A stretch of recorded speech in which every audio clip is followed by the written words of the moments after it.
asalaamaaleykum mbokk téléspectateurs yi man la Tan Bombé maa ngi fas yéene ànd ak yéen ci seen site la teranga point info la vitrine du Sénégal fas yéene ànd ak yéen ñëw nag dox ba biir Géejawaay ci émission doxantu show Tan Bombé ñëw na di dox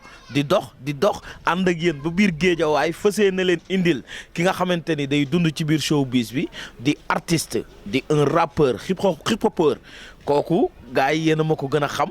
nekk na koo xamante ni duma leen ko présenté damay bàyyi ngeen seetaan portrait bi après ñu ñëw ak yéen ci biir émission bi man ak yéen chaque 15 jours man ak yéen ci seen teranga point info jaajëfa tee suñ ne cukkanam cukkul xel yépp ci kenn lay dem mooy kan Malal Almami Talla ñu gën ko xam ci turu Fou Malade nag mi ngi nekk doomu réew mi judd ci atum 1974 ca Ndar Géej di doomu Mamadou ak Aïssata Thiam mi ngi dooree càngam ci école bu ñu naan Pikine 19 ñu gën ko xam ci Daaru Xaan fa la jàngee ba certificat après ñu orienté ko Pikine Est ba mu nekkee Pikine Est mu jàng fa ba am BFEM moom ñu yóbbu ko lycée Seydina Limamou Laye orienté ko série D mu am moyenne 6 ñu dàkk ko biñ ko dàkkee benn sërëm bu ñaan Hadji Talla moo ko dimbali mu am bourse dem Xaadim Rasool ba mu yeggee Xaadim Rasool mu def concours pour delluwaat lycée Seydina Limamou Laye fa la amee bagam ñu orienté ko université département anglais at ba muy am licence am anglais ci la génne album dëggantaan en 2004 ci la def benn tube moom ak Viviane taxima ci même at moomu ci la ndak Youssou Ndour dem Bercy en 2005 Fou Malade ñëwaat ak beneen album rajo Kankan 2011 ñëpp gis nañ taxawaayam ci mouvement Y'en a marre en 2012 mu dem seeti waa bataillon blindé ñu génne album résistant jamono ji ñu toll nag Fou Malade am na lu leen dencal benn album bu bees bu ñu dippee Ousseynou ak Assane mu ànd ceeg ñagas. salaamaaleykum man la Raoul xaritu Fou Malade man maa doon ñëw di présenté fii doxantu show.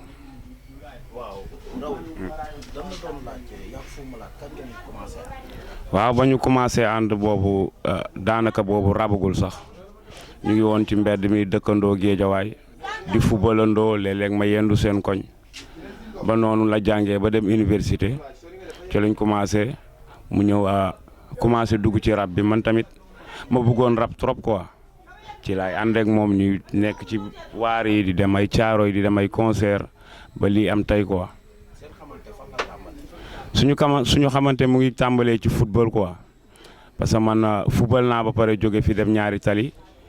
après ñoom ci la ñëwee di football ak sama rakk ba sax benn jour ci lañ ko dàqee mu doon football ak sama rakk ba gaañ ko gaañ bu metti ci la ko luy jox dàqee quoi ne ko mun ngaa toog bul ñëwati. waaw léegi yow yaa Malal bi ngeen dalee ànd ba léegi lan nga mës a am ci lu la naqari ci. waaw li ma naqari ci moom parfois du lu metti quoi mooy ma woo ko rek mu bañ a jël wala mu jox ma heure ne ma suba dañuy def benn affaire yeewul 6 heures du matin mais moom boo xoolee 9 heures wala 8 heures lay ñëw bon du ci coobareem quoi man dem naa ba comprendre ko parce que day bëgg rek may teel a yeewu pour teel a nekk ci waar yi loolu moo tax quoi. mais noo gisee Malal ci affaire yi muy dugg ci wàllu prisonnier ci wàllu lu jot mu kaas ci wàllu Y'en a marre léegi yow en tant que copain noo gisee loolu ak lan nga ko ciy wax. waaw li ma ko ciy wax mooy jàmbaar la liggéeykat la Malal boo ko gisee muy wax ñu bëri dañ naan booy bi dafa bëri coow booy bu gàtt bi nii la mel dafa bëri histoire dafa bëri nii mais lépp li muy wax booy xool boo génnee 90% yi dëgg la quoi boo génnee 90% yi dëgg la li muy wax yëpp mais fii Sénégal ñoo ñemewul dëgg bu baax quoi. mais yow gisoo ni Malal dafay politique. waaw ba léegi pour man même yàlla dafay politique affaire bi du politique affaire bi nekk ci dëkk bi la dëkk ci dëkk bi war a wax ci dëkk bi loolu kese la. mais yow da nga doon rap ak moom. non mosuma rap ak moom liggéey rek la ñu sekk bon moom mooy rappeur bi ci groupe la nekk groupe bi nekkoon nañu benn groupe boo xam ne African Black Roots la woon ñu dem ba mu yàgg mu nekk bataillon blindé ñu dem di tas ñii di dem ba mu des fi mu ne nii bon booy xool man ak moom ak benn rakkam ñoo ci nekk muy fàkk man waaw. voilà mais ak ji hip hop bi nga xam ne moom la Malal taxawal Géejawaay nga gis ay quelques tendances parce que ji hip hop dafa am ñoom am beneen structure de rap urbain xawma lan ak lan mais dafay bari ay problème tendance entre am ay histoire am ay coow ba muy yegg ay police. yow loolu léegi nan nga ko ciy conseiller en tant que papa. waaw foofu du conseil parce que foofu man ak moom ñoo ci ànd boo gisee fii dañuy wax géejawaay dafa rëy ñun dañoo teg benn affaire ñu tuddee ko géejawaay hip hop fii boo nekkee géejawaay comme bu ñu waxee affaire yu bëri di nga gis ay école de lutte ku nekk ak sa école de lutte mais bu doon ñoom dañoo dégg dinañ ñëw parce que ji hip hop dafa ouvert dañ ko ubbi pour ñëpp mais même yonent bi booy xool dafa am ay noon ji hip hop dañ ko teg pour ñëpp mais dafa am ñoo xam ni bugguñu ñuy teg leneen rival dafa am parce que boo xoolee bon ci lépp la daal loo gis boo gisee Orange tey suba nga ñëw ne Tigo loolu kese la mais Malal amul problème boo xam ne wala xaar ma yàlla bu muy jàppal kenn man loolu wóor na ma. mais digganteem ak politiciens yi dañuy gis ay toogee plateau di clash di wax ay wax yoo xamante ni maanaam des fois nga jàpp ni dafay politique wala des fois nga ni moom day xas politiciens yi. léegi yow miy xaritam di ànd ak moom guddeeg bëccëg. yow dañoo bëgg nga wax ñu carrément Malal ban situation la taxawee ba xam moom Y'en a marre moo tax muy kaas wala dafa làqatu ci beneen part. waaw pour man Y'en a marre la parce que man ci laa ko xamee te moom du ma nëbb dara bu dee daf ma koo nëbb bon yàlla xam ne mais man nëbbu ma dara Y'en a marre laa ko xamee te ci dëgg laa ko xamee Malal lu mu def suba ngoon mu jabaram muy lenn ak lenn man dina ñëw ba ci man wax ma ko man giseewu ma ko politique parce que li ma la wax sànq rek mooy yàlla sax dafay politique mais nekkuñu ci politique boo xam ne bon dañuy ut benn xaalis fii wala dañuy def lii pour nit ñi jox ñu xaalis dañuy jóg pour liggéeyal askan wi pour wax li askan ñi amul baat daal la ñuy waxal. léegi lan moo la gën a neex ci ànd bi ngay ànd ak lan moo la ci gën a neex. li ma gën a neex ci Malal mooy daf maa bëgg wóolu ma parce que même buy tukki dina ma confier benn affaire boo xam ne même pour njabootam la même pour mbedd mi la dina ma génnee benn affaire ne ma téel ma lii bu yeggee muy États-Unis muy fépp avant mu woo jabaram dina ma woo ne ma yegg naa rawul loolu moo tax ma bëgg ko. léegi lan moo la gën a naqari. li ma gën a naqari mooy li ma la wax sànq rek daf may jox heure du ma ko gis heure boobu. loolu rek moo ma naqari ci moom. d'accord mais Malal est-ce que mu ngi lay jàppale yow. bu baax a baax mu ngi may jàppale bu baax du sama papa du sama dara sama xarit la parfois ay nit taxaw ne way Malal day dem États-Unis lu tax du la yóbbu Malal day dem France lu tax du la yóbbu mais xam naa fi ma teg bu doon moom moo yor àjjana man damay dugg bu dee 5 personnes ñooy dugg man dama ciy bokk loolu la. tey boo ko doon boo amoon loo koy conseillé wala loo koy mën a wax ci relation ak moom wala loo koy wax ci relation ak liggéeyam. lan nga koy wax. waaw li ma koy wax mooy man xam naa ne gëm na liggéeyam mais sama relation ak moom mooy li ma naqari rek mooy na may bu ma joxee heure na yegg si heure boobu kese. waaw léegi moom liggéeyam loo ko ciy conseillé. ni muy doxalee ci wàllu Y'en a marre ni muy doxalee ak politiciens yi ak kaas yi muy def ak prisonniers yi. chaque jour muy kaas. ñaari fan ñett nga dégg ñu ne Malal jàpp nañ ko fii wala dugg na biir prison. waaw léegi yow loolu lan nga ko ci. waaw Malal bu duggee man bu ma duggee prison Malal moo ma dugal prison parce que ba ñuy jàppanteeg beneen rappeur bi Gaston nee naa ko dëppal ba sonn mu ne boobu mer na mais ba ñu demee ba biir prison bañ fa defee 3 jours war a dem tribunal dafa ma ne baal maak ma ne ko amul problème lii mission la bu ñu war a def loolu mission la rek yàlla moo ko fi wàccee pour mu def benn mission mais nekkul affaire politique wala day kaas wala day classe politiciens yi da leen di wax dëgg rek dëgg gi mu pour dëgg bi waa Géejawaay war a wax te amuñu baat bi moom lay jottali politiciens yi dëgg bi Sénégal war a wax te amuñu baat bi moom lay jottali moom lay jottali politiciens yi loolu kese laa gis quoi. ok waaw tàggatoo bi maa ngi nuyu gaa yëpp di sant di la sant ci invitation bi di la sant bon ci interview bi di sant waa ji hip hop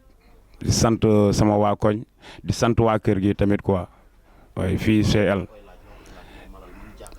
waaw moom Malal li ma koy laaj mooy bon kañ la ñuy gisee quoi. waaw comme ça su ne ni ma leen ko waxee rek seen émission doxantu show rubrique chef de quartier ñu ngi nii toog ak ki nga xamante ni moom mooy chef de quartier quartier bi nga xamante ni moom la ñuy wax Kipi Koko mu ngi nekk biir Wakhinane Nimzatt Daaru Xan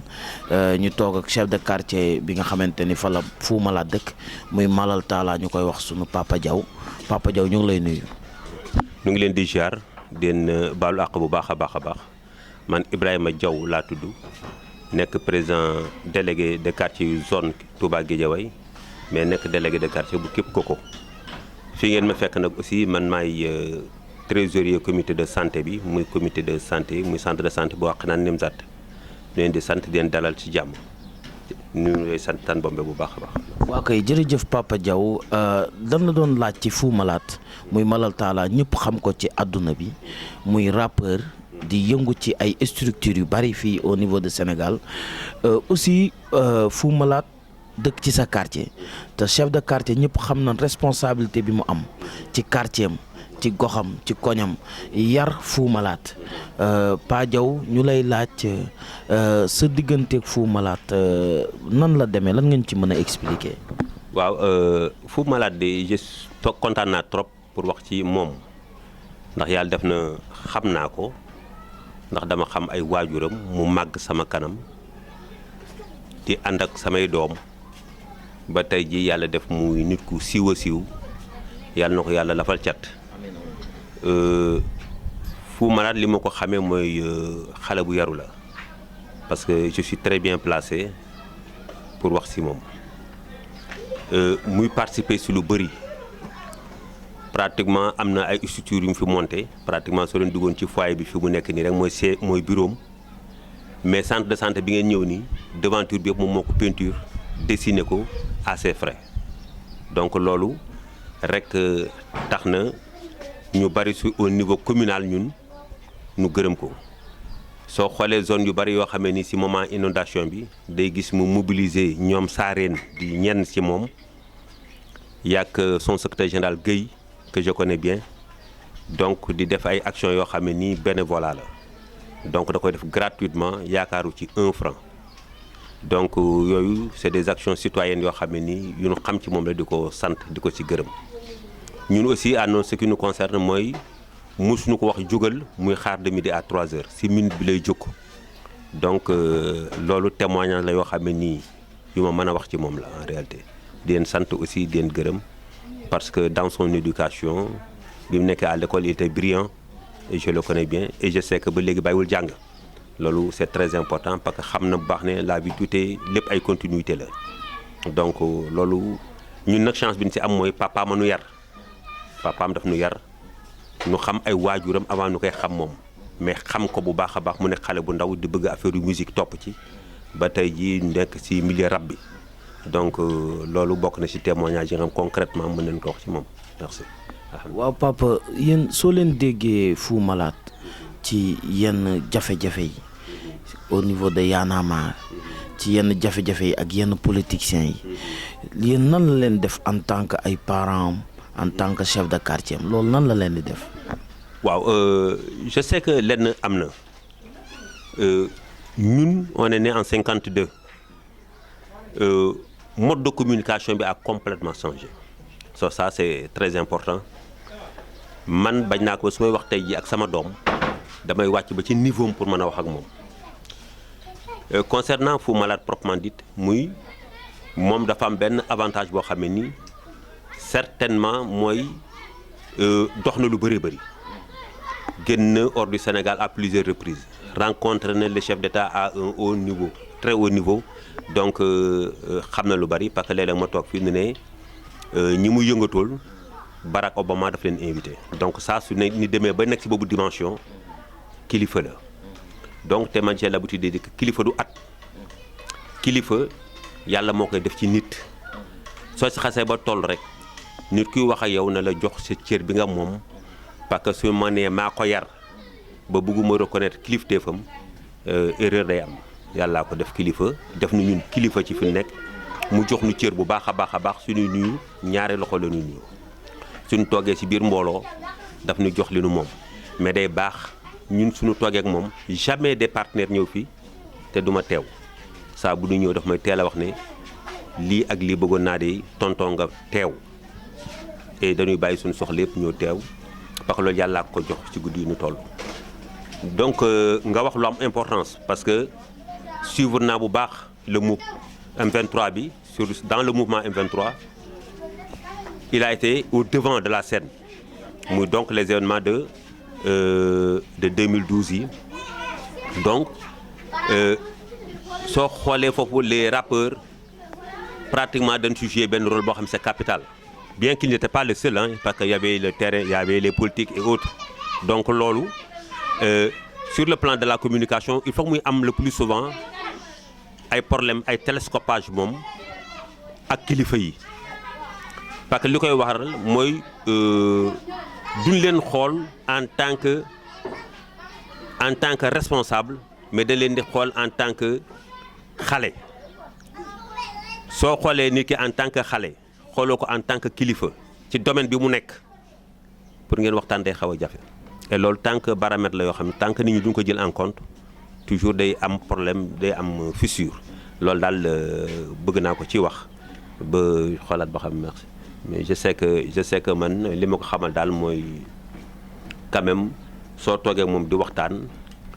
wala nga toog ay responsable di waxtaan mu toog il prend tout son temps ci question réponse soo ko convaincre mu nangu mais su la convaincre aussi day xaw a insister dans sa position et ça aussi c'est être responsable parce que c'est l'expérience en ce moment yaakaar naa ne mooy wax et le plus souvent c'est un constat position boobu soo ko bàyyee dans sa mise en application le plus souvent day am un résultat parce que danaa leen won loo xam ne ni c'est des réalisations concrètes yu mu def et muy lu ma fekkee. moom musta def benn problème sa biir quartier. man sama quartier proprement dit mosuma ko dégg ci benn problème bien am na benn jour je crois que la police ñëw seet si ma jox ma une convocation concernant Fou ma ne ko moo jox ko convocation bi may ñëwee ci secrétariat am def ko sous enveloppe caché def vise kii ko bàyyi ko fa bi mu ñëwee il m'a appelé ne ma délégué di dafa j'ai reçu une convocation boo xam ne nii dañ ma ne yaa ko fi yónnee ma ne ko effectivement mu ne ma parce que d'habitude cas bu am comme l'État nous permet à notre niveau nañu arranger suñu mënee arranger suñu mënul arranger ñu remonter ko à l'échelon supérieur et c'est bon que yow le délégué de quartier soo réglé aussi sottiwul it nga delluwaat ko au niveau de la pour yëgal leen ne kat jéem naa cee dox sax waaye daa sottiwul comme yoon may nañu loolu je l'ai dit ma ne ko donc danaa leen jéem a dajale ki fi indi convocation bi ak yow nu waxtaane ko mu ne ma tonton man li ma gën doon mooy nu waxtaane ko au niveau de la police parce que c'est pas à mon niveau le problème bi amee xam nga loolu c'est important aussi à savoir c'est pas à mon niveau le problème bi amee mais comme activité programme bu nu organisé woon la au niveau du foyer waa ji jàppanteeg ay nit donc ñi mu jàppanteel moo tax man mu jël affaire bi yóbbu ko au niveau de la police à ce niveau là ma ne ko donc c'est un cas comme yow concerné wu la directement mais indirectement tu es intéressé parce que en tant que responsable de la structure donc day baax nga dem ba ci échelon supérieur bi nga waxtaane ko donc vraiment à ce niveau là aussi tamit su weesoo cas boobu man honnêtement mosuñu ma indil benn cas pour concernant Fou Malade. ok kon dafa amoon benn problème bu mu amoon ak nit ñu jox ko convocation bi mu indil la ko comme ça nga yoo jox ko Malal léegi loo koy conseiller ci li muy dund ci nga yeefoo ngeen dégg ñu ne Malal au niveau de Y'en a marre jàpp nañ ko Malal moom moo ëpp lu muy wax ay affaire Malal moo ci gën a weex dunku daal yow léegi loolu lan nga ko ciy conseiller en tant que chef de quartier. bon man conseil bi ma koy jox moom moo xam ban mode de communication lay def parce que ça c'est important parce que man j'ai un fils du nom de Dame Diaw moom la Marcel moom mais moom parce que jamono dafa changé li doon man parce que man def naa dans la fonction publique 33 ans au niveau de la gendarmerie donc xaw naa xam nit moom du ma xaw ma ko mais dama ko yar xam nga koo yar doo fa nekk naan da nga ko xam mais man nga wax da nga ko jur donc loolu c'est très important mode de communication bi au niveau mondial moo changé c'est pas au niveau du Sénégal mais au niveau mondial léegi ñun en tant que kilifa suñuy waxtaan ak xale bi il nous doit beaucoup de respect te ñoom dañuy defee ne xëy na jox nañu respect bi ñun ñu yaakaar ne ni mu ñuy waxee ñun du yar dès lors yaa télescope day am télescopage ci benn boor mais yow ci biir ki ngay waxal war nga mën a xam yow yaa war a wàccee pour mën a tolloog moom niveau wala da nga war a yéegee pour mën a tolloog moom niveau Malal problème boobu dana ko am ak ñu bari mais mën naam dana ko amaat ak ñeneen mais man li ma ci xam mooy saa boo demee rek ci source waxtaan yi parce que suivre naa des émissions tout récemment à la télévision yoo xamee ni peut-être dans la communication gënalewu ma woon noonu te wax naa ko du pas une fois nii. lu la naqari ci moom. mooy pratiquement ci tontu bi parce que le plus souvent soo ko waxee lu ko naqari du encaisser taxaw day répondre te suy réagir day jéem a laal fa mu gën a méttee. te loolu aussi tamit c'est un problème xam nga nit ki soo amee des qualités fi maintenant am na ay manquements mais maintenant peut-être ñoom ci seen style de communication peut-être yaakaaruñu ne manquement am na dans la mesure où action bu njëkk bi war a réaction bi du doon moom. moom dafay politique wala. à ce niveau-là il est apolitique moi je le connais bien peut-être il est nekk na ci famille bu politique mais moom man mosuma gis muy def campagne électorale ça je n'ai jamais vu mosuma ko gis. muy seet nit pour mu woteel diw wala ma sàmba wala ma dem ça moom et des fois sax suy wax ak ses partenaires day leeral loolu honnêtement sur la journée mondiale de l'environnement fekkee naa ko mu wax ko au niveau de l'Union européenne ça si je l'ai vécu. léegi boo amoon question boo koy posé loo koy posé. non question li ma koy wax di ko ñaax muy tey yàlla yóbbu na ko ci benn niveau bi yàlla na gën a persévérer ça c'est important. beneen kii bi ma koy jox comme message mooy nous n'avons que la zone de Touba Guédiawaye et ñun précisément fi nu bokk mooy man en qualité de délégué de quartier mooy li muy def ci zone quartier bi parce que ku ne moo baax man dama ne nit ki pour ñu wax ne diw moo baax da nga koy gane ji donc li muy def sur le plan national et ailleurs na bay sa wewu tànk un proverbe chinois disait que bala ma laa jox di la may jën naa la jàngal nu lay nappee c'est très important bay sa wewu tànk donc li muy def fii na ko gën di améliorer parce que na ko gën di rendre visible l'équipe là bi muy àndal y compris les sarènes et tout le monde na leen gën a encadrer parce que ça il n'a que ça parce que avantage bi am mooy des gens yoo xam dañu réer gis naa leen mu récupérer leen et ça aussi tamit ndimbal la parce que su fekkee ne yow y a des gosses yoo xam si fi laa wéy leen doon nekk ci lu kenn xamul nga mën leen récupérer sax ba leen di jéem a orienté waat sur la bonne voie mais ça c'est je crois que pour man c'est un pas. su ma déggee sa wax mu ngi liggéey mais sa zone sa quartier muy Kipikoko jàppale na leen fa wala amul defagu fa dara. waaw si flanc bon suñu xoolee au niveau de l'axe central su rombee entre le stade municipal Ndiarème ak Pikine Est A axe boobu yëpp defar na ko les chevaux là fi ñu doon placé yëpp moo leen orienté waat aménagé waat ko à ses frais donc moo ko defar ça moom c'est nga ñëw entre Pikine Est B et toujours le stade municipal foofu aussi moo ko defar ça du lu nu kii lu sama quartier la donc lu ma gis la ba pare nekkaat dans ma zone parce que hors de là dem na ba booru géej dafa réagir ma fekk ko fa donc bi muy réagir c'était setal bu mu fa doon organiser bi mu ñëwee je l'ai dit que mais yow saa yi je te vois sans moyen presque ak tout ce monde là bi la dar nii mu ne non mais lu nu am rek gas daal di kii suul donc avec les moyens du bord je sais que ça je l'ai vu aussi. mais léegi yow question bi lan soxla pour nga am loo laaj Malal mu ngi nii jàkkaarloo ak yow laajal ñu ko rek benn question. question bi moo koy laaj tout simplement mooy Malal son avenir ëllëg 20 ans après tey waxtaanu tey bi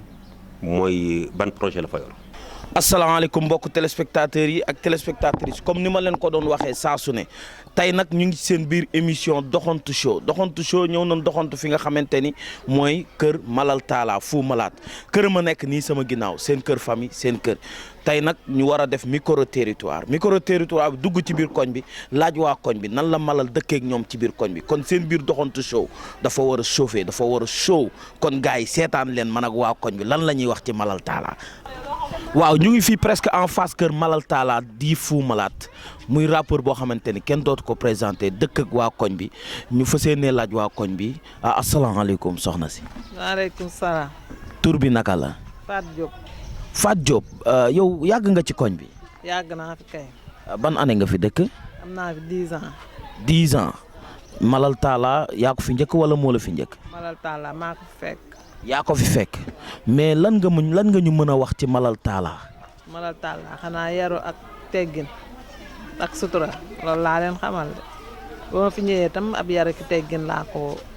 ko mas a xamal daal moom laa ko fekkee tam waa koñ bi yëpp xam ak moom ñu nekk si yar ak ay teggin su rombee dina nuyoo dina taxaw waxtaan ak nit ñi muy kafa xale yi di ree xale yi loolu daal xam naa ko si Malal moom waaw te ay magam yi ma dëkkalit ñu baax lañu ñu am yar lañu ñu am teggin lañu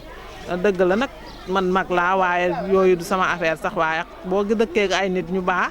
il faut nga wax ko. léegi yaay booy nga baal ma yaag Malal mës ngeen a jëflante maanaam xamante ngeen duggante ngeen wala jëflante ngeen. wax dëgg yàlla miinante yu yem yooyu rek salaamaaleykum maaleykum salaam dem waaw loolu de seq naa ko moom waaye ay magam moom seq na maa ngi moom jàmm ñuy nuyoo di waxtaan Malal itam bu rombee wax dëgg yàlla taxaw nuyoo salaamaaleykum na ngeen def dem waaw. Malal est-ce que dina nuyoo est-ce que nuyoo boobu dina ko def. dina nuyoo kay dina romb nuyoo dina taxaw nuyoo jàmbante na ngeen def continuer dem yoon. mais Malal li muy def ci télé bi ak li muy wax ak yi muy dugg muy affaire prisonniers yi affaire politique bi di am ay problème des fois ñu tëj ko kaso des fois ñu génne ko yow mi dëkk ak moom loolu lan la lay def. ah loolu dama yaakaar ne affaire xale la rek day jeex noonu laa gisee de affaire xale la rek day jeex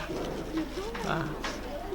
waaw kon baax na léegi yow dama bëggoon nga laajal ma ko benn question rek boo xamante ni di nga ko laaj après moom dina ci tontu ban question nga koy laaj.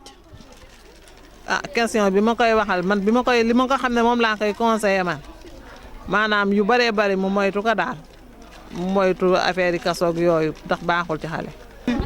waaw kon téléspectateurs yi ba tey yéen a ngi seen émission doxantu show si la teranga.info tey ñu ñëw comme koñu Fou Malade comme ni ma leen ko waxee ci seen micro territoire ñu am keneen ku nu dajal muy sunu benn maman noo tudd. Maguette Fall. Maguette Fall yow foo dëkk koñ ñoom Malal fii. fii ci koñ bi. kañ nga fi dëkk. yàgg na man na fanweeri at. fanweeri at kon yow yaa yar Malal. maa yar Malal. Malal bi mu nekkee xale nan la meloon. baax. bi mu nekkee xale nga ne ma baax. yaru. yaru. waaw léegi lan nga ñuy mën a wax ci Malal ci ni ngeen dëkkee ak moom ci biir koñ bi ak ni muy doxee ci biir koñ bi. am jom bëgg koñam di fi def lu baax loolu lañ xam ci Malal di ñu may xaalis bëgg xale yu ndaw yi bëgg ndaw yi bëgg mag ñi am yar am teggin loolu lañ xam ci Malal. waaw mais Malal li ngeen di dégg ci moom ci média bi ci télé bi ci rajo bi Malal di kaas ak politiciens yi di jotee ñu koy dugal kaso di ko génne Malal di dugg ci lu nekk yéen lan ngeen di conseiller loolu ci Malal. ah xanaa bon rek waaye Malal moom bëgg na koñam baax na yaru na ñun loolu lañ xam ci Malal wóor na jëm sëñ Touba am jom bëgg lu baax bëgg koñam lu mu am andi ci koñam loolu lañ xam ci Malal. moom mus na fi def wàllu social maanaam am na lu mu mës a jàppale waa koñ bi kon. lépp. lan la leen mës a defal. dina may sabar dina jàppale loolu lañ xam ci Malal. waaw mais dama lay laaj lan la leen mës a jàppale. lépp ak foyer bi ak kilib yi loolu kay moo doy na jàppale. déet man li may laaj mooy Malal lan la mës a def ci koñ bi loo xam ne mun nga ni man lee Malal moo ko fi def. waaw ba tey ñu ngi seen micro territoire ñëw nañ ci biir koñu Malal ba tey génn guñu biir koñu Malal ñu ngi biir koñu Malal Fou Malade kër gi ngeen di gis nii nag. fii ñu taxaw nii fii la yaroo fii la defee lépp fii la tàmbalee lépp fii lay defee fii la yaroo fii la defee léppam enfance am lépp fii la ko defee looloo tax ñu ne nañ ñëw am kun fi gis waxtaan ak moom ci Malal sëñ bi noo tudd. man Roger laa tudd. Roger nan. Roger Mendy. Roger Mendy waaw léegi li ñuy laaj mooy Malal kër gi lan lay représenté ci moom. kër gi nii en fait Malal fii la defee lépp fii la commencé répété. à l'époque man maa ngi doon nekk xale bu ndaw bu ñu doon répété damay ñëw rek fay rajo bi ñu jàpp ma di ma dóor yi di ma koŋ fi lañ ko njëkk a aalee rajo pour mu répété gaale bii nii à l'époque ñu tudd ñu woon sa bataillon Blindé ñu ngi doon tudd African Black Roots. African Black Roots. Black Rose loolu moom moo njëkkoon nekk seen turu groupe. à l'époque ñoom dañoo bëri woon quoi moom sama nijaay nekkoon fii nii ñoom ñoo doon def lépp ñoo doon répété ñoo doon ànd dem ba ay temps di dóor ay concert foofu noonu di ñëw si waat boobu man maa doon nekk ay boy bu ndaw mais dama leen doon fréquenté bu ñuy répété mooy nekk di déglu seen lu ñu doon wax lépp boobu noonu daal. léegi moom booba ñan la doon àndal ci kër gi. boobu noonu sama tonton ñoom instant ñoom ñu ngi kaaw ay ñoom Fara ñoom Chérif ak ñoom Gilbert yooyu noonu yëpp ñoom instant ñoom ñu ngi France quoi. mais presque yéen ak Malal yéen a jàkkaarloo kër kon des fois di ngeen faral di gisante ci biir koñ bi léegi yow noo gisee Malal ni muy dundee ci biir koñ bi. fii moom ñun daf ñoo yaatal quoi dafa mel ne ñun ñoo bokk lépp fii la ñuy defee lépp presque sax moom day laaka njaawo parfois dañ koy dégg ci son mais laaka njaawo ñooy frek fii nii lépp. ok kon li mu daan frek ci kër gi moo tax ay rabam muy làkk njaago. fii nii koñ bi gisoo fii nii Melting Pot la ñëpp njaago yi tout ethnie yëpp a ngi fii waaw c'est normal muy laax affaire noonu parce que day frek njaago affaire noonu ñun moom ñun booy ñun dañ kaa sonaloon ba ñaxa ba ñun ndaa lañ koy wooye ñun dañ ko wax Fou Malade moom moo ñu wax ñu koy wooye noonu fooy lañ doon toog ci benn bant. noo leen koy wooye ndaa ñun lañ koy wooye Malal kon tuddatul Fou Malade ndaa la tudd téléspectateurs yi dégg ngeen ndaa. ñun si koñ bi ñun ndaa ñun lañ koy wooye ñun booy. ok moom nii wër ko muy rap ñu toog di ko déglu affaire noonu mu ñu yónni wala parfois ñu toog fële di football di toñonte noonu di kaf noonu ñun lañ doon dund ak moom. waaw léegi Malal ba xam mu ngi ñëw ci kër gi ba léegi wala. waaw mi ngi fiy ñëw moom koñ moom fi ñëw moom day jaar ci kër gi. ñun moom man moom loolu la may wax danaan yow moom sama jarbaar nga ñun loolu la ñuy wax quoi ak ñun ñëpp. mais ba mu ngi leen di jàppale yéen jeunes yi nekk ci koñ bi affaire yooyu parce que moom day yëngu ci yooyu aussi tamit ak yaana maar bi ba jëlul leen dugal leen ci ngeen di déconner wala ngeen di kii affaire. non pas du tout mais daf ñuy jàppale quoi parfois nañu gis si mbedd bi conseil ñu ay affaire par exemple ci études yi affaire yu noonu quoi daf ñu si conseil waaw affaire yu noonu bu la fekkee tamit bëgg nga tamit ay rab yooyu noonu nga dem jiiba ñu former la fa ji pop ba fii nii. léegi Malal moom lan la mës a investir ci koñ bi. investir fii jiiba daal la créé foofu noonu pour boo bëggee rab wala nga boo bëggee ay graffiting wala boo bëggee def DJ yooyu ñu jàppale si ñu former la ci daal affaire yu noonu. ok léegi boo ko doon laaj moom Malal question boo koy posé ban question nga koy posé. franchement nag pare ma posé ko question quoi parce que man moom ñu ñuy jàppale ci koñ bi dañu jox ay conseils daal yu baax grand bu baax la daal. léegi loo koy conseillé en tant que petit frère. man lan laa koy conseillé rek mu continuer ci liggéey bi affaire yu noonu. si continuer rek gisoo ni dafa néewal doole temps yi rab bi mel ni ku dugg ci affaire politique ak yooyu. non dugg ci affaire politique bi c'est que daa nekk di jàppale population bi quoi man noonu man laa gis quoi di jàppale population bi parce que moom injustice bu ko gisee da koy fayat moom juste nitu kii la quoi nitu justice la affaire noonu. ban question nga koy posé mu ñu tëj suñu émission. bon man franchement am question ma koy posé quoi. ok merci jërëjëf. waaw kon téléspectateurs yi ñu ngi seen biir émission ba tey doxantu show ñu ngi nii buntu kër Fou Malade muy Malal Talla ànd ak la teranga point info kon mbokk yi la vitrine du Sénégal li ñuy wax dafa leer ñun ñooy la vitrine du Sénégal kon ñu ànd ak yéen dugg biir kër Fou Malade muy Malal Talla fexe ne xool waa kër gi nan nañ dëkkee ak Fou Malade ak nan nañu nekkee ak Fou Malade kon sama waa ji cameraman ñëwal ñu dem. waaw comme ni ma leen ko waxee maa ngi nii biir kër Fou Malade Malal Talla toog ak benn sëram ñu di war ko laaj ci Malal soxna si na nga def. maa ngi fi rek. noo tudd. man Nday Ba Ñang laa tudd. Nday Ba Ñang Nday Ba lan nga bokk ak Fou Malade. Fou Malade sama jëkkër ak jëkkëram moom ak sama waa rakkam la sama rakk jëkkër la. Fou Malade sa rakk jëkkër la. maanaam sa jëkkër mooy magu Fou Malade léegi dan la doon laaj ci Fou Malade tuuti parce que comme que yéen a bokk dëkk nga nekk mbokkam dan la doon laaj ba xam Fou Malade nan lay dundee ak yéen ci biir kër gi. ah maa ngi nuyu ñëpp yéen ñi fi ñëw ñi ak ñi fi teew ñi ñëpp Fou Malade da lu dul jàmm ak salaam baax na yaru na bëgg na ay mbokkam bëgg na jàmbur yi tamit. waaw Malal lu mu am bokk na ko ak mbokkam bokk na ko ay jàmbur léeg-léeg sax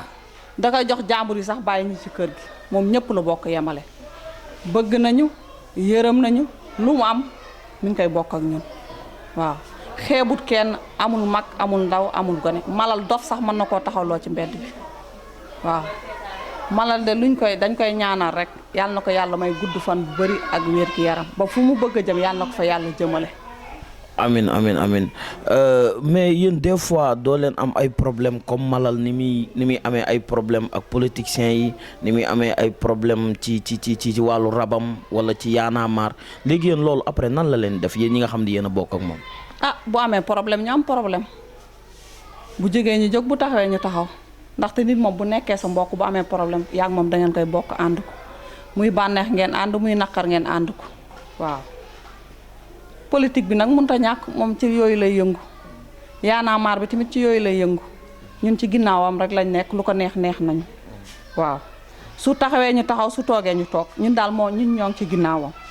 waaw. Malal moom rakku monsieur le maire la Racine Talla mais Malal boo gisee moom dundul sax ni rakku maire la. parce que bu fekkee dafa war a wax dëgg maire wala mu war ko wax keneen tamit noonu la moom jikkoom noonu la moom dalay wax carrément li nga xamante ni wala. ah Malal de noonu la mel moom maire nag ñoo bokk ndey ak baay waaye xam nga maire moom politique la gën moom lee la gëm kenn ku nekk ak li nga gëm loolu ngay dem même su maire defee lu dul yoon sax da ko koy wax moom noonu la mel affaire rab bi la dund waaw moom de naturel noonu la mel ñun ñii mu bokk ak sax bu ñu defee lu dul yoon sax dañu koy wax. yow lan moo la gën a neex ci Malal. Malal lépp ma neex ci man lépp amul lu ma naqadi ci Malal lépp ma neex Malal lu mu def rek neex na ma Malal fii julli fii lay. daa mel ni da nga koo nopp rek waxal rek. sama biir xol bi la nekk Malal lu mu def neex na ma Malal bu julli see fii kenn ñëppay ree ñëppay kontaan même bu dul julli sax bu commencé fa ci buntu kër ga bu taxawee ñun ñëpp ay mor lépp la ñuy waxante dañuy saagante xasante musta mer. Malal mustamer Malal day ñëw fekk la nga toog sa jàpp sa mu yëkkati man mii di wax ak yow gis nga sama table jee tege ca mbedd ma maa koy jaay moom moo ma ko yoreel su ma ñëwee ne ko Malal nii mu bokkal ma jox ma wala mu ne ma yónneel xale téléphone sax bokk ko wooye mu ne la ñëwal xam nga Malal kon ñun ñoo ngi koy sant gërëm ko ñun daal Malal moom zéro faute. waaw mais xam nga nit koo gis nga dëkk ak moom di nga am lu la naqari ci moom lan moo la gën a naqari ci Malal. ah wax dëgg yàlla am nag man moom Malal nee naa la gisuma lu ma naqari ci Malal daal dara naqaduma ca parce que wóonuma ko ba ma dugg see ci kër gi ba léegi sama taaw fii la màggee yaroo fi musuma gis Malal mu won ma beneen kanam su ma ko wonoon tamit mën a la won na ma beneen kanam musuma won beneen kanam. ñaata at nga def ci kër gi. ah man yàgg naa fi de parce que man yàgg naa fi de munuma koo wàññi nag. léegi boo koy conseillé lan nga koy conseillé ban conseil nga koy jox. ban conseil laa koy jox mu gën a góorgóorlu li mu fu mu bëgg a jëm nag yàlla na ko fa yàlla waaye mu gën a góorgóorlu yokk liggéeyam ba yàlla may ko li mu bëgg te ñaan nañ yàlla dina ko may lu mu bëgg parce que Malal mbokkam jaambur yépp la bokk yemale xam nga moom Malal day joxe sax ba jeexal ñëw fekk la nga toog ne la lebal ma jox diw moom noonu la mel moom alalam du ko boole kenn waaw man daal. léegi boo ko doon laaj ban question nga koy posé. kan Malal ah xanaa mu gën a góorgóorlu man daal mu gën a góorgóorlu rek yokk liggéeyam mu jëm ca kanam man daal loolu laa koy wax waaw ci liggéeyam la nekk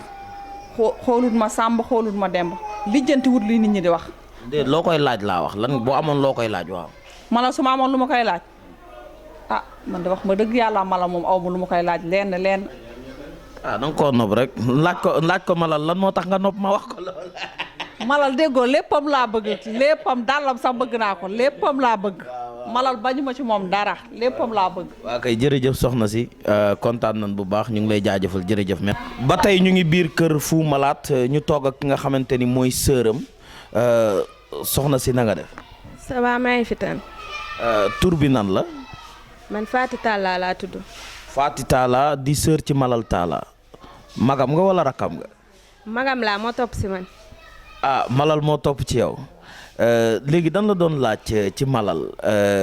lan nga ñu mën a wax ci Malal depuis enfance am ba ni mu toll nii. man moom li ma leen mën a wax si Malal bëri na comme sànq ni ma leen ko waxee woon. su may wax si Malal du jeex comme ni ko maam Abdou waxee maam Abdou Aziz bu diw baaxee na ko mboq ya wax Malal baax na mën naa wax si baaxaayu Malal mën naa wax baax na am na yërmande su ma nit ñi seetaanee dinañ xam ne kii lii muy wax si dëggam la nekk. baax na duma ko yemale sama bopp rek ma li may wax ci moom du jeex bëgg na ma yërëm na ma jàppale na ma Malal bu ma bëggee ci moom dara sax même su ma ko woowee bu jëlul téléphone su ma ko envoyé message sax rek wala su ñëwee sama kanam lay njëkk xool bañul kenn dafa bëgg famille ku bëgg famille ku nit ñi xool noonu ci télé bi rek ak li muy def noonu rek révolutionnaire la moo tax muy kiiwee noonu mais Malal nit koo xam ne yàlla rek moo ko defaral boppam ku baax la mën naa koo wax. mais lan nga ñu mën a wax ci engagement Malal bi nga xamante ni moom la am ci Y'en a marre ci politiciens yi maanaam ni muy dundee ak li muy wax ci télé bi affaire yooyu bay am ay yenn problème yi lan nga ci mën a wax loolu. loolee daf ñuy jaaxal sax mais que duñu jaaxal gaa ñun ñu ko xam parce que moom révolutionnaire la moom moo ko choisir ñun xanaa leen ànd seeg moom ànd nañ seeg moom mais parfois tamit dañuy muñ parce que léeg-léeg tolof yi mu siy am dañ koy muñ mais nag moom loolu lay xaar toujours mi ngi xaar loolu parce que moom moo engagé nekk révolutionnaire loolu mënul ñàkk. yow léegi ginnaaw yow yaa yar Malal Talla lan nga mën a fàttaliku ci moom ci enfance am dafa lëjoon wala qu'est-ce qui se passe. Malal moom ñoo yarandoo ñoo kii lépp yar waaw parce que moom moo topp si man mais am naa sama benn raq kooku moom bu doon gis nga ko beneen yoon ba ngeen defati émission teel leen a ñëw ma yóbbu leen si kooku ñoom ñoo bokkoon classe. toujours da daan Malal dafa lëjoon mais nee na xamoon na ne Moussa yam boobu macha allah nee na ñoo bokkoon classe Kumba Malal tuddee na ko doom sax nee na bu ñu génne woon récréation nee na Malal day génn le temps que même bu dee 15 minutes Malal day tëdd di nelaw moom muy ëpp Malal di ëpp Malal di ko kii léegi Malal tëdd nelaw nee na xam naa loolu moo tax Malal jël expérience boobu yëpp mais nag lëj moom mooy deuxième turam dafa lëj noonu la ko yàlla bindee am na benn jabaram séeréer nee na Malal jinne la Fatou nee na jinne la xool la bàyyi leen ko ni ko yàlla bindee kii jinne la nit mënu ci moom dërëm dafa lëj. Malal ñaata jabar la am. Malal am na ñaari jabar. am na ñaar. yow yaa njëkk bi quoi. ah déedéet man ñun d'habitude suñu famille duñu def noonu koo bokkal ndey ak baay doo ko may njëkke sama raq bi ma lay wax nii Kumba la may njëkke tuddee na ko doon. mais ba mu ngi lay jàppale Malal mu ngi lay jàppale. laay tan su doon yeneen télé yi sax ma xam ne xaw ma ndax bii ba ndax àddina mi ngi koy seetaan wóoru ma ndax yi ngeen mais àddina moo may seetaan man duma fen xam nga wax mosoon naa ko wax ci benn émission Walfadjri ma ne leen bu amoon xam nga toujours oto daam yu gën a nekk ci xawma nuñ ko waxee ci niveau dama leen di wax kon damay dawal limousine comme ñëpp su amee ma am daf ma mus a wax li ma lay wax nii 2004 la bi muy doog a génne kii wu Fou Malade boobu sama yaay mi ngi gaañu ma wéet kii ñàkk ba woon dara mais wéetoon naa manqué naa lu bëri sama àddina ndax boo ñàkkee yaay ñàkk lépp mais lu mu liggéey dafa ma ne Fatou xam nga lan mooy sama kii ma ne ko ah mu ne ma man su ma amee 10 000 maa ngi xalaat 7000 francs yi maa ngi koy jox Fatou mu dem jënd yàpp chaque samedi même bu tukkee wala mu amul dërëm day jënd yàpp amoon na ku ñu tuddee sama yaay jàmbur la tudd danaa bàmbalal teew parce que mooy yàpp si tukulóor xale bu parce que daf ñu ko tàmmalool lu leer laa lay wax dem naa ba Touba ci kanamu sëñ Abdou Karim ma wax ko ma ne ko Malal mii du sàmba àllaar wallaahi billah même bu amoon wér gu yaram yàlla mi koy joxe su ko amoon dara du ma jot dara du ma feebar addunaam yëpp dafa bëgg man ma heureuse sama àddina barki Seydina Mohamed àdduna ak may seet dañ ma tere waat baax mais nit àdduna ak may seetaan ku baax la. léegi boo ko doon conseiller lan nga koy conseiller. sànq sa am na lu ma parce que yaa ngi doon interviewé sama belle-sœur bi moom mi pour affaire politique bi ak ay racines ak yooyu ñun suñu kër démocratie bi ngeen di wax nii dafa am suñu kër ku nekk ak li nga gëm. moog racine dañu toog amuñu problème ñu bëri dañuy keroog am na benn maire politicienne bu ma kii kar mais man dama dégg ñu ne moog racine dañuy am problème des fois. déedéet racine ma wax la nag jikko bi ko yàlla bindee tubaab la ku nekk ak li nga gëm dañuy toog di waxtaan par exemple dañuy partager sax ci ay waxtaan pourtant moom bu amee problème racine daf ciy taxaw racine démocratie mooy daw doo dégg toujours mu naa la suñu kër ñii nag suñu kër am na ànd jëf am na lépp. am na lu ne da ñun ay apériste lañ am na doo dégg mu naa la am na ñoo xam ne ba léegi dañuy sol ci t-shirt yi di dugg ci rapide yi man lay wax parce que man maay mobiliser di dugg ci nee na am na Baye Fall man sama doom lay wax mooy Baye Fall suñu kër am na amuñu problème boobu walla suñu kër bu dara amee dañu toog démocratie fii la ëppee ak loolu nga waxoon tamit nga ne dëgg bu ci moom sama ni mooy loolu ci sama papa lañ ko doonee boo ñu waxee dara ñun duñu tricher rek la koy wax rek ñun ñu pare si noonu la ñu yàlla bind. conseil bi nga koy jox lan la. conseil bi ñu koy jox de waaye est-ce que dina ko dégg ndax Malal léeg-léeg su ma ko ay Malal wëpp kee sax sama raq bi danaa ko Malal ba bàyyi yaa maama kee yaa naa maar mënu wax yaa tàkko conseil bi ma koy jox soo ma ne woon ne loo koy ñaanal ma ne la yàlla na ko yàlla defal sutura guddal fanam loolu de laa koy ñaanal waaye conseil du ko def de temps yi am na fu ñu ko invité woon mu ne du dem ma ne leen buy dem du ngeen ko yëg waaye dañoo yeewu rek ñu ne dégg suñ ko invité rek toj lay wax ñun kay dañ ko ñaanal rek sutura yàlla di ko may sutura waaye loo ko conseil du ko def de ci kiiwam bi engagement bi lu ma ko dama koy conseil aussi na moytu rek na gën a góorgóor lu mu doon def ci lu baax na ko gën a def loolu de laa koy conseil lu muy def lu baax ci àddina mu moytu tamit moytu rek ak ni mu may man conseil xam naa ne moom. léegi ban question nga koy laaj moom Malal Fou Malade. Fou Malade lan laa ko war a laaj daa mën a dàgg sant de lu ma ko war a laaj ñemewu ma ko wax kañ lay takk ñette ndax jabaram mi samay xarit la. waaw ñu ngi ci show de doxantu show lañu wax dafa war a show waaw. ñemewu ma ko wax kañ lay takk ñetteel de jabaram mi samay xarit lañ. te est-ce que ñeme naa ko kañ lay bàyyi yaana maar.